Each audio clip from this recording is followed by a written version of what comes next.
Hey everybody, Nicole Begley here, back for another Hair of the Dog podcast episode. Today's guest is Wendy Sloneker, and she is a grief recovery specialist from hearthealingfromloss.com. And we have just a great conversation. If you are considering offering end-of-life sessions in your pet photography business, this is a must listen to.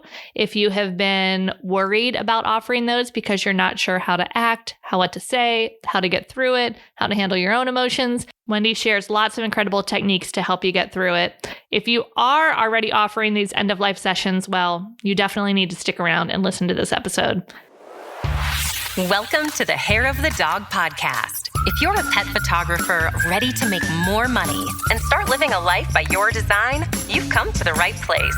And now, your host, pet photographer, travel addict, chocolate martini connoisseur, Nicole Begley. Hey everybody, Nicole here from Hair of the Dog, and I am here with a very special guest. We have Wendy Sloneker, and she is from Heart Healing from Loss. Her mission is to teach adults how to heal from the pain of loss so they can have a wholehearted life via an action-based one-on-one method or in small group settings. And today we are talking about how to help our clients and ourselves as photographers if we are dealing with the very hard, but happens way too often, challenge of dealing with end-of-life sessions or when a client's pet that you photographed even when they were younger passes away. So Wendy, welcome to the podcast. Thank you. Thanks. Hi, everybody. I'm so happy to be here with you. Yay, we're so happy. We're so happy to have you. So before we dive into it, I mean, this is such an important topic and something that, so many pet photographers are so emotionally connected to the animals. And we are very empathetic for that. And I feel like a lot of us kind of bring that on ourselves. So I'm really excited to have this conversation today. But before we dive into that, maybe you just want to tell us a little bit about you and your background and all that good stuff. Thank you so much. My business, Heart Healing from Loss, is kind of a culmination of my entire life experience in all the jobs with all the people doing all the things. So there is nothing wasted about life experience. And I operate as a teacher for a method called the grief recovery method. It's been around for about 40 years. It's that action-based, what was the word? It was the action-based evidence-based. Sorry about that. I'm just like, that's no word. That's a lot of action words all in one. Right. It's easier to read than say, I guess. So, there's that. So that's what it's based on. It's not based on anything I'm making up. It's based on evidence about the brain and the heart and interacting together, what is helpful and it's been around for about 40 years. So that's kind of what I do and how I do it. I do have a dog right now. Her name is Rosie. She is a rescue. She was fished out of a forest with her sister somewhere in the state of Washington. And I found her online and I call her my miniature bulldozer. She is like equal parts Dalmatian, Rottweiler, and Malamute. Oh, and boy. She is all kinds of everything. And she's her own independent little She sounds amazing.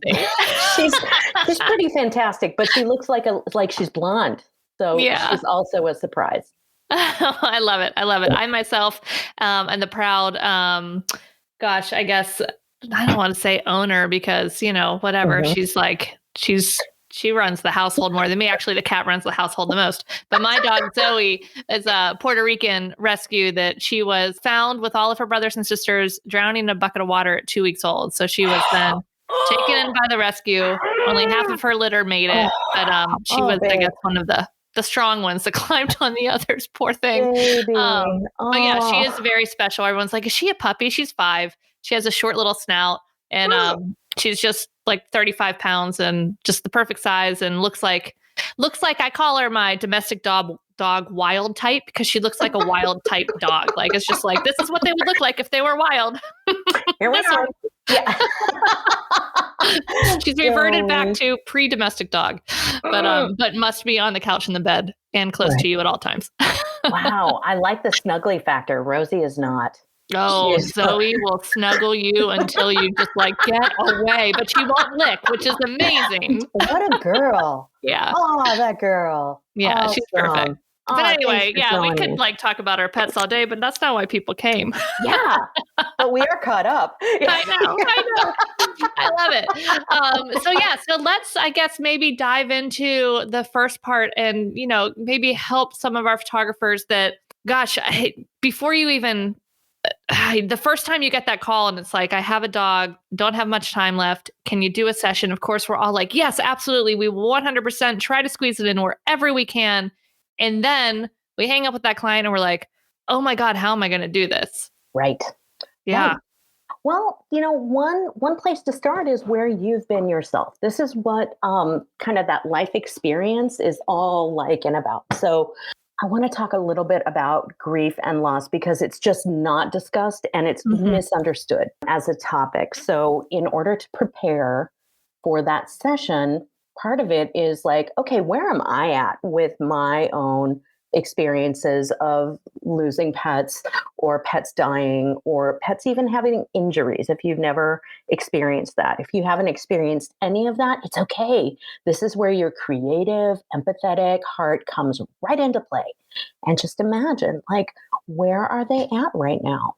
What happened in my past that they are, could be having in their lives? A lot of the fact is that we don't know what our client is kind of going through. They're only sharing like, here's what I need to get done, but they're not maybe sharing a whole lot emotionally. This is okay. We've been trained not to share a whole lot emotionally. So making the most of this and just getting to a place like, as soon as you hang up the phone with that, what if you just took a second and touched your own heart and went, ooh, that's a hard spot. That is like, that's just pure empathy. That's pure being in touch with what they might be going through in the face of like not a lot of time left. This is precious now.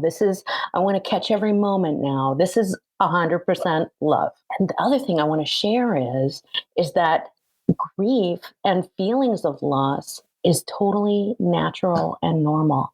As human beings, we are wired for this.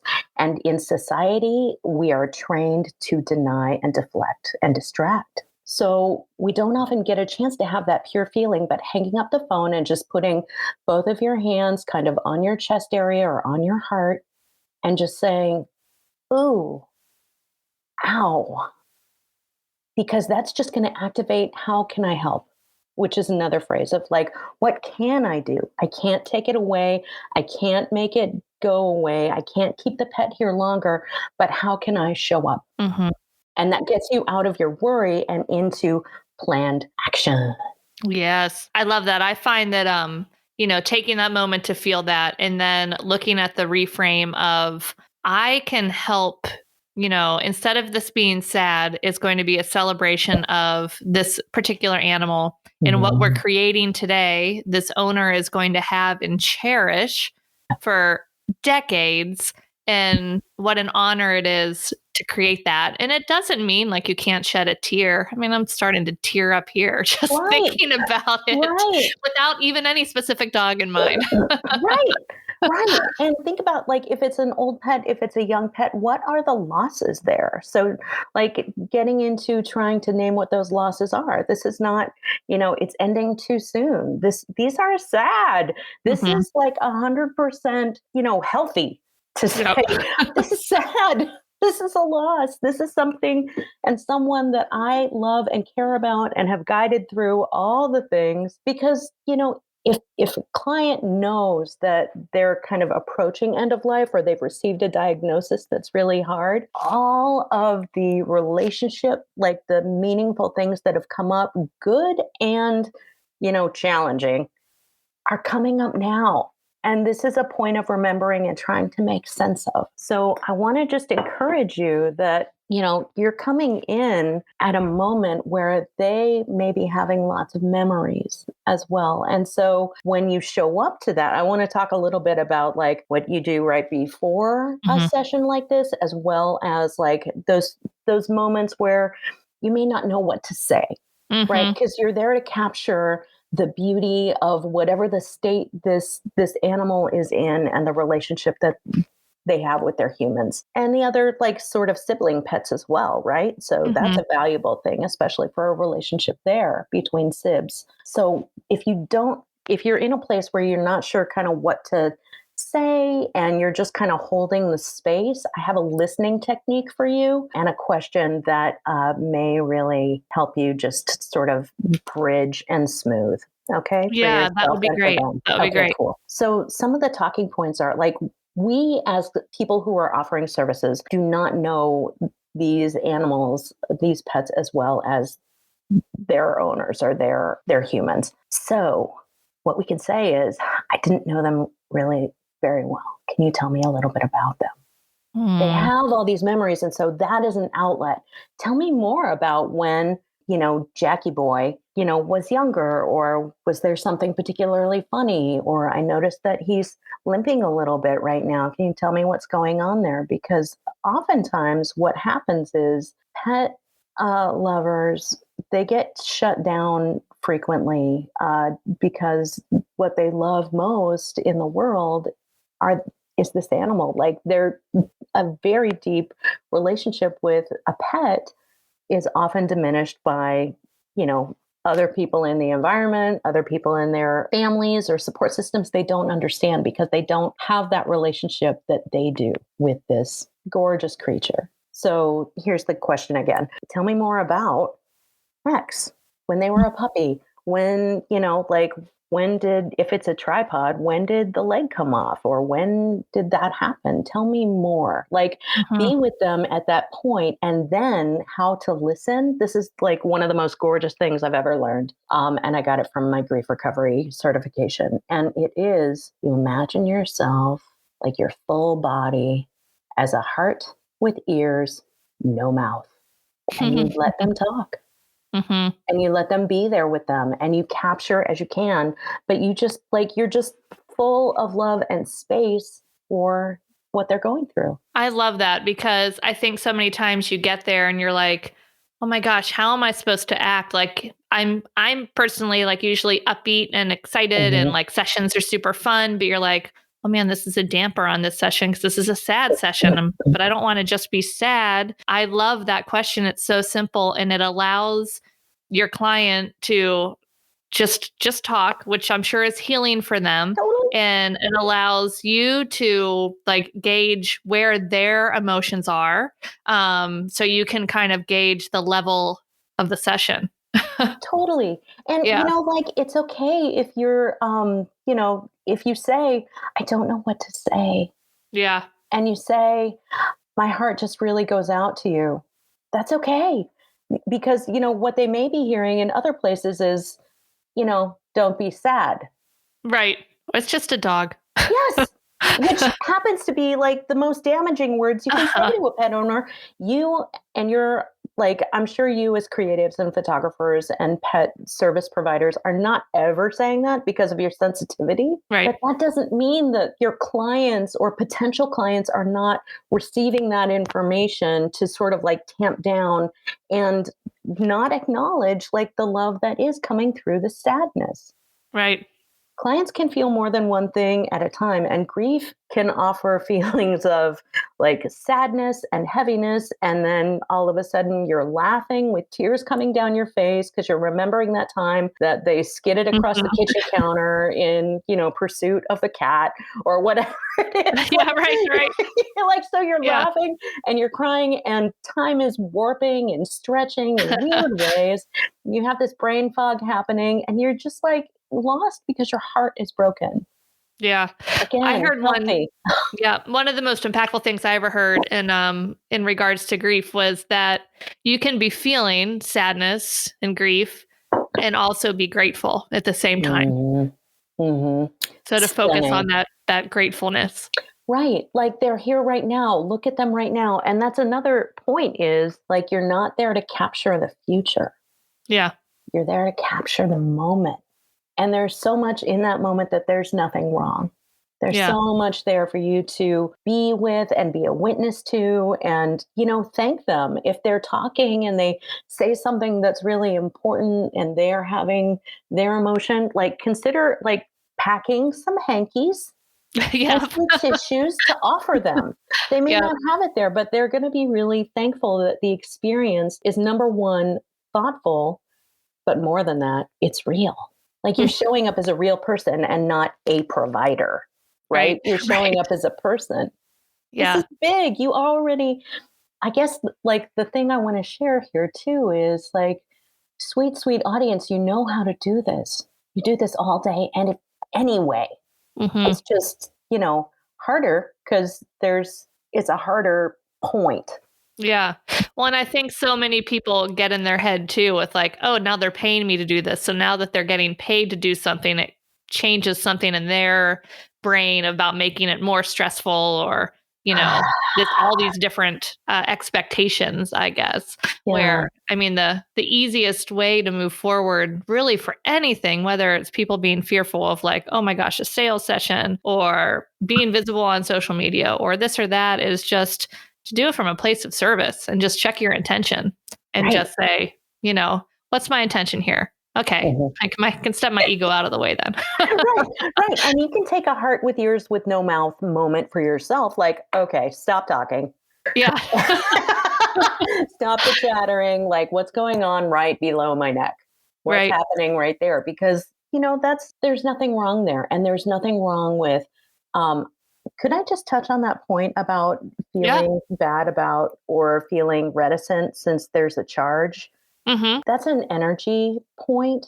I kind of have the belief that money is an energy. Mm-hmm. And so having there be an exchange for something real is not anything that is to be diminished. It's actually just a point of exchange. Mm-hmm. So, like, you can certainly charge it with, I shouldn't be charging, but you don't have to. Like, that's really not a requirement. And that's something that I frankly did for a while in my freelance writing practice. And Mm-hmm. it didn't serve. I ended up feeling other feelings that had nothing to do with what I wanted to be doing. So, Mm-hmm. you know, you can set that down anytime. Yeah, that's a huge one.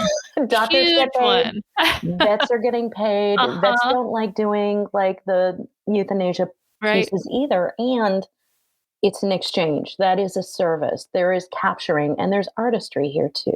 Mm-hmm. So if you are providing an exceptional experience of being right here, right now with someone who's hurting, you've just leveled up your game. I don't know if you knew Yeah. that or not. Yeah. Right, right. And you deserve to get paid for leveling Right. up that game. Right. I mean, Exactly. if you're offering to do something for a friend, out of the Mhm. goodness of your heart and you're offering to do it for free, 100%. Do Do it. all day. But when somebody is contacting you for a service you provide, it is Mhm. okay to take money for that service. Exactly. Therapists often get paid for Yeah, their right. service. Yeah, yeah. Don't know So if you know.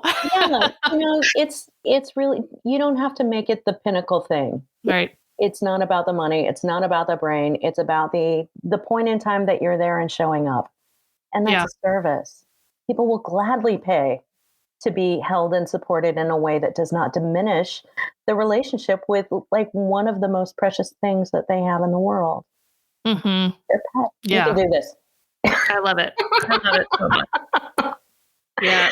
Oh, Um, amazing. so you were mentioning something before we started about three most damaging words that you can say Mm. to a Mhm. potential or to a client that we most likely won't say, but probably good to know Yeah, for yeah, what they might be experiencing. yeah, yeah. Nicole, you totally already said it. It was, it's just a.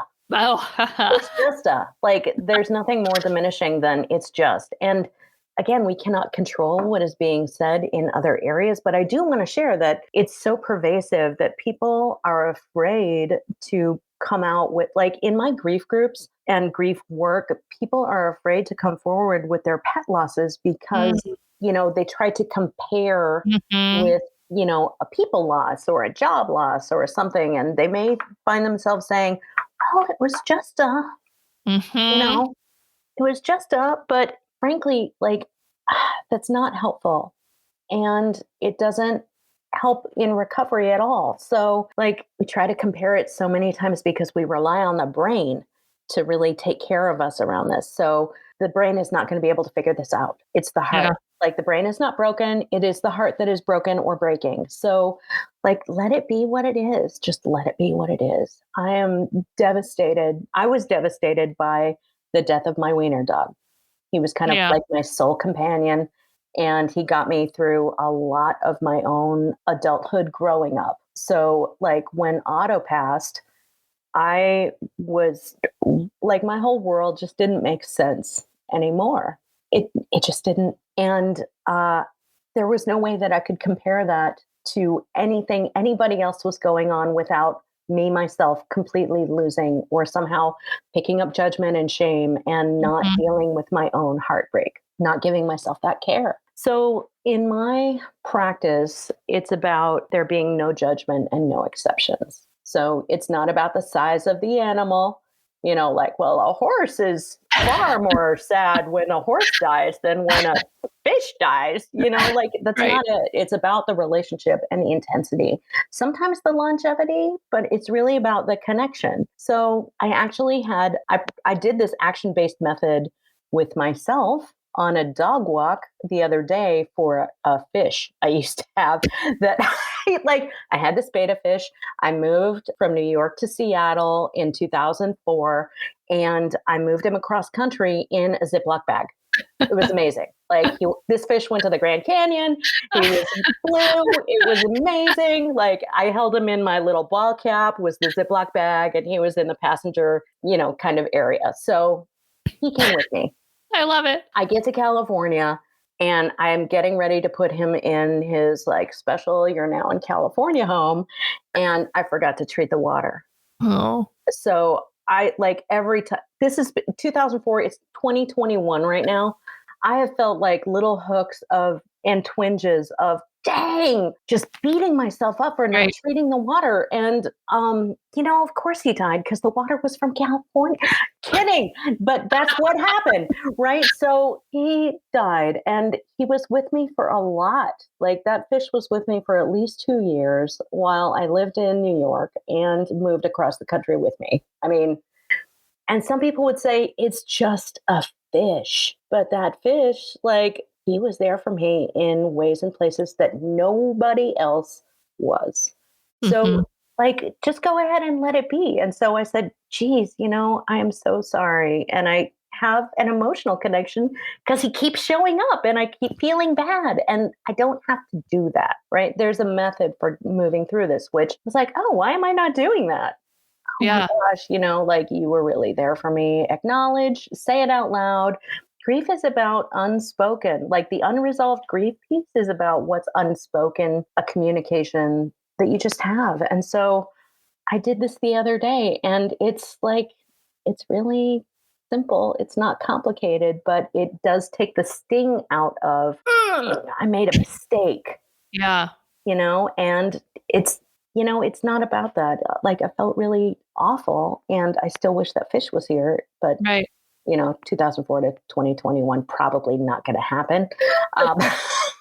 So it's about the relationship. Yeah. Like back to the thing. It's about like, what was the connection and just honoring the connection. So if you're feeling a loss, that's what you're feeling. And then to get over with the fish, was it more just about you admitting to yourself that, hey, this was a mistake. This is not just kind of admitting out loud what happened and it's okay. And just saying out loud that like, I give myself permission to get over my guilt that I have from this.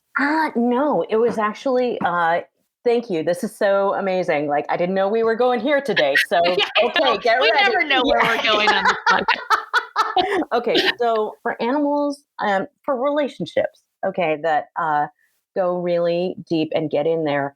Even when a physical relationship ends, when an animal or a person, when someone dies, the physical relationship stops. The emotional relationship can continue because, like, you know, people that I know still talk to their grandmothers who have been passed for a long time. People talk to their ancestors. I sometimes Otto comes in my dreams. Like this is kind of what happens. And I count this as an emotional relationship that continues. Why?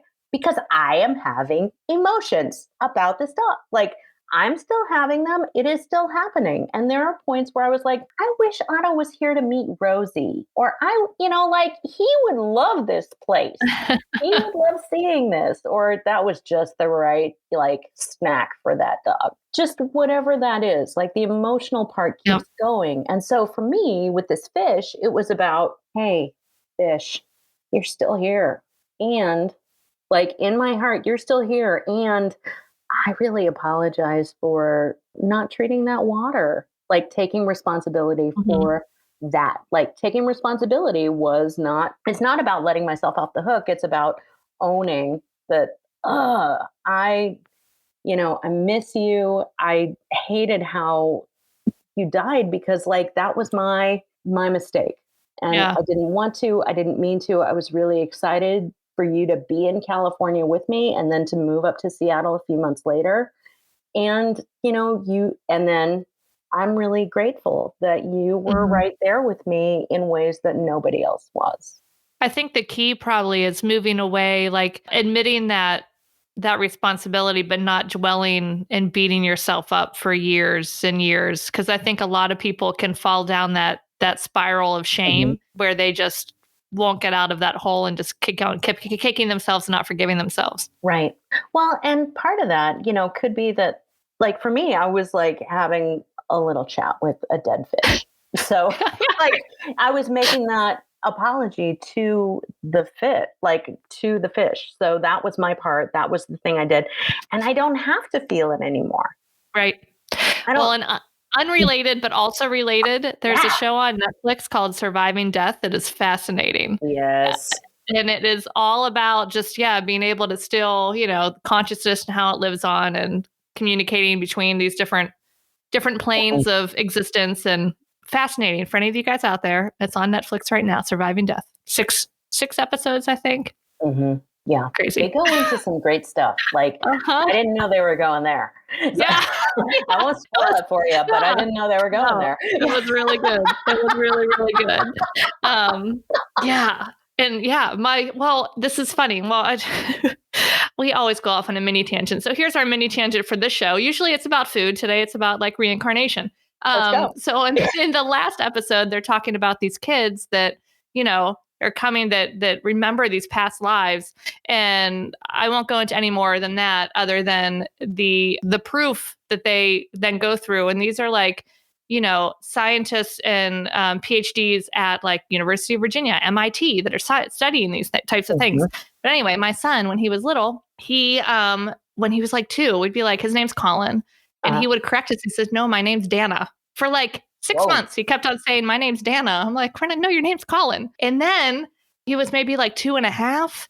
And there's this book called Many Lives, Many Masters I read a while ago. It's also about like a psychologist or a psychiatrist that ends up working with this woman on some trauma that she had. But during her hypnosis session, she goes back through like past lives. Super fascinating. Yeah. And the basis of that is the people that we're connected with in this lifetime, we have also been connected with in some way in past lifetimes. So anyway, fast forward back to my son being like 2.5, sitting with my mom, and they were talking about something, and she said something about, when you get married when you're older, and he looked at her like totally dead, completely serious face, like we were already married.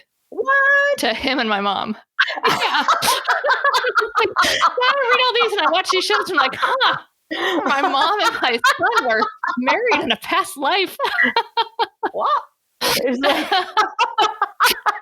gives me a little like, what? I know. And like how many times do we tell kids like, no, whatever. But they're more connected to all sorts of stuff.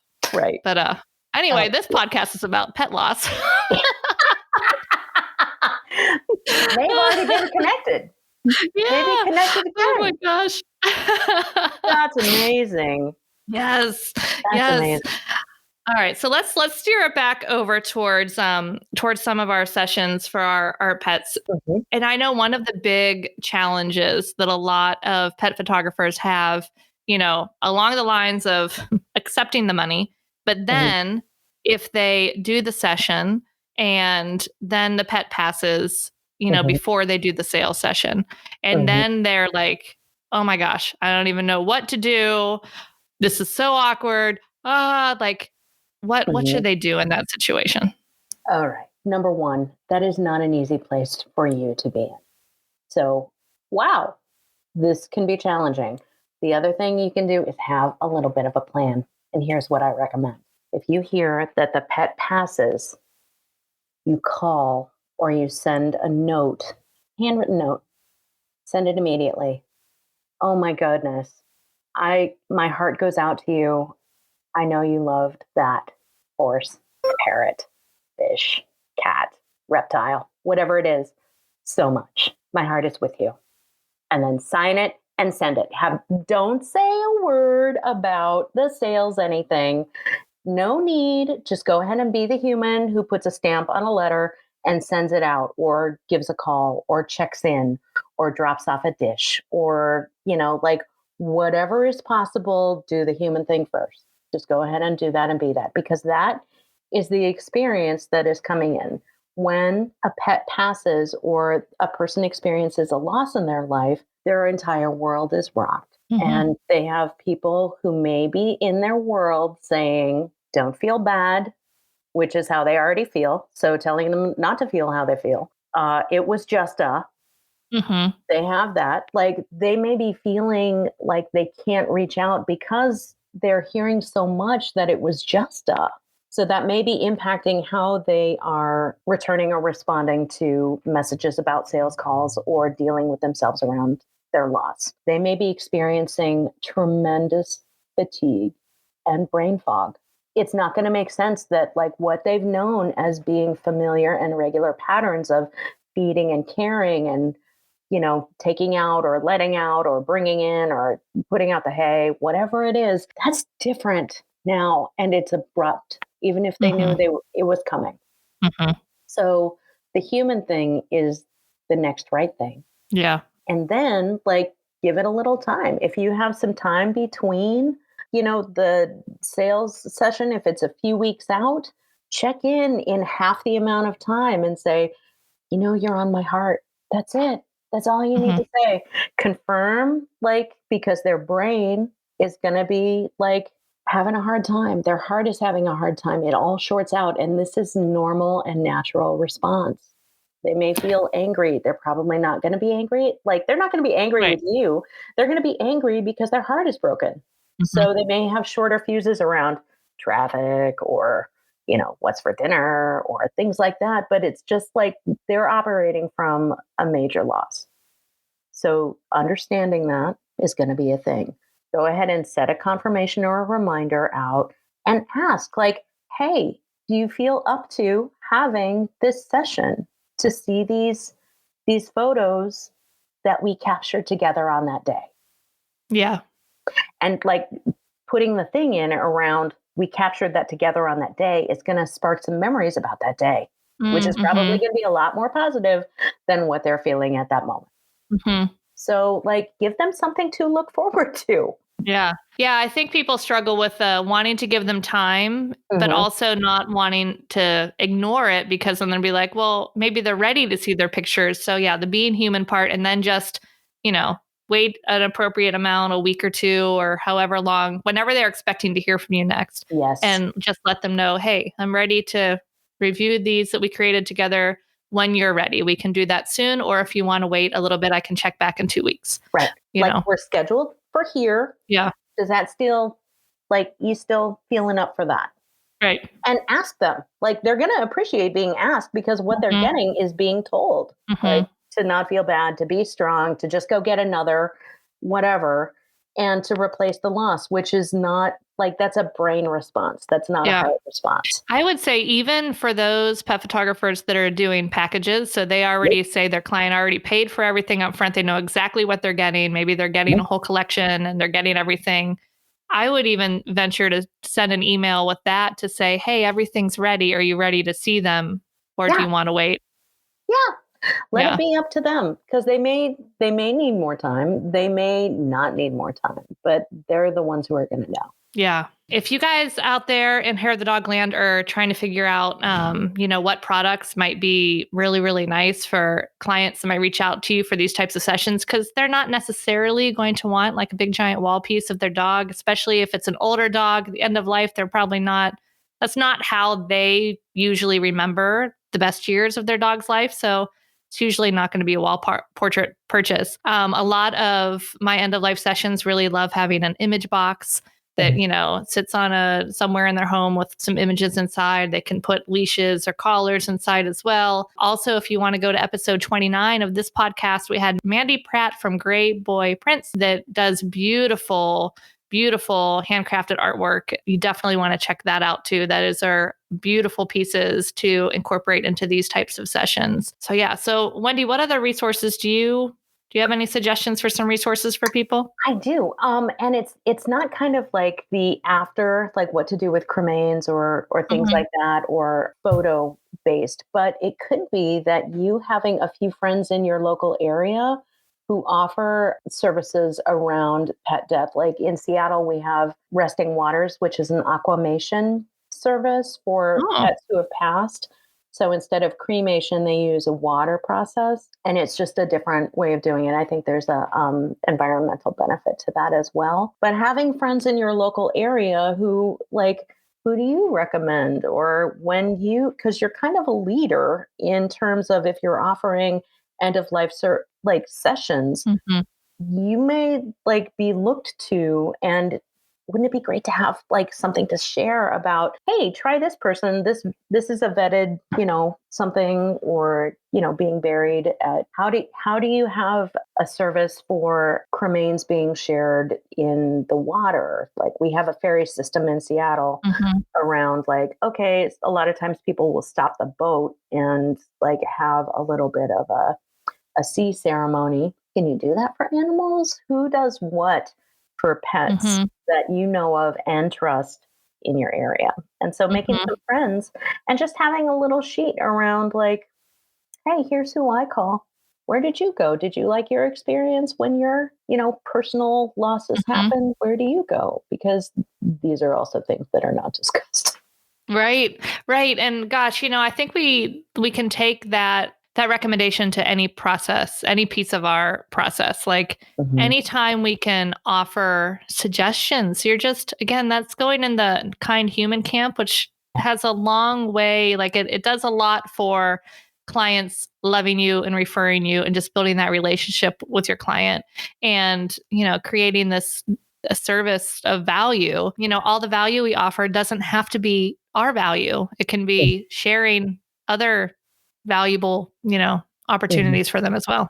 Right. And you know what? They're going to be happy to have a direction to go in to look for, especially if you have vetted these resources in advance or these partners that you're working with. So, whatever you can do to sort of lighten the load, because overwhelm is also easily a thing when you're grieving and when you've experienced a loss. So, narrow the choice field a little bit and put them in the direction of somebody that you adore working with.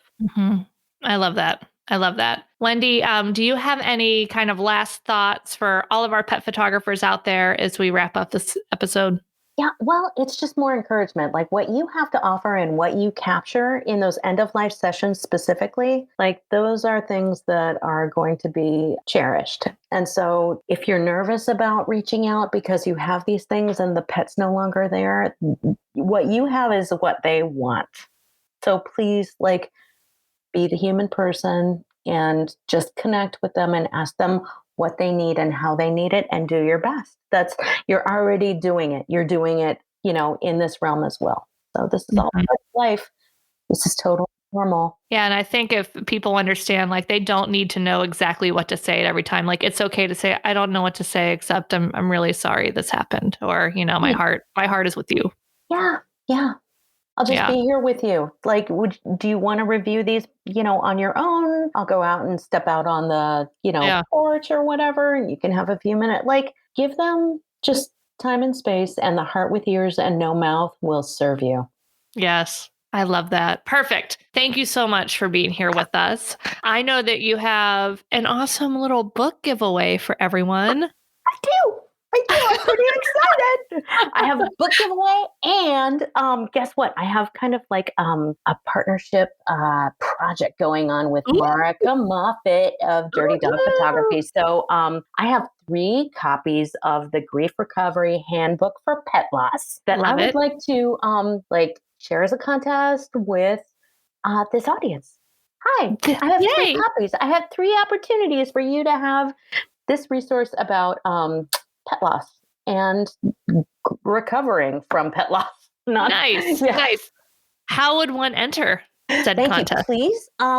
Please go to the Sugarface Network on Instagram or the Sugarface Network on Twitter, and like and follow in either or both places, and we will you know what, I think I'm gonna make it 4 books, because we can do 2 from Instagram and 2 from Twitter, and that way there's no platform feeling left out or undone. Perfect. So Instagram or Twitter, Sugarface Network, take a look, follow, like.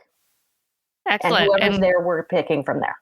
Awesome. So double your chances. Follow on both. I love it. And then Wendy, where can people find you if they want to follow you on the interwebs? Thanks. Go to my website for sure. Heart Healing from Loss. It's actually wendysloneker.com. But on Twitter, I'm Heart Healing from Loss. And it'd be really fun to just meet and connect with all of you out there. Thank you so much for being here. I think we brought a lot of, hopefully some support to all of you guys out there providing this amazing service to pet owners all across the globe. So thank you for doing that. And just remember, I love that. Heart with ears, no mouth, and just be a good human, and it will serve you well. Thanks, Wendy. Thanks, everyone. We'll see you next week. Thanks for listening to this episode of Hair of the Dog podcast. If you enjoyed this show, please take a minute to leave a review. And while you're there, don't forget to subscribe so you don't miss our upcoming episodes. One last thing, if you are ready to dive into more resources, head over to our website at www.hairofthedogacademy.com. Thanks for being a part of this pet photography community.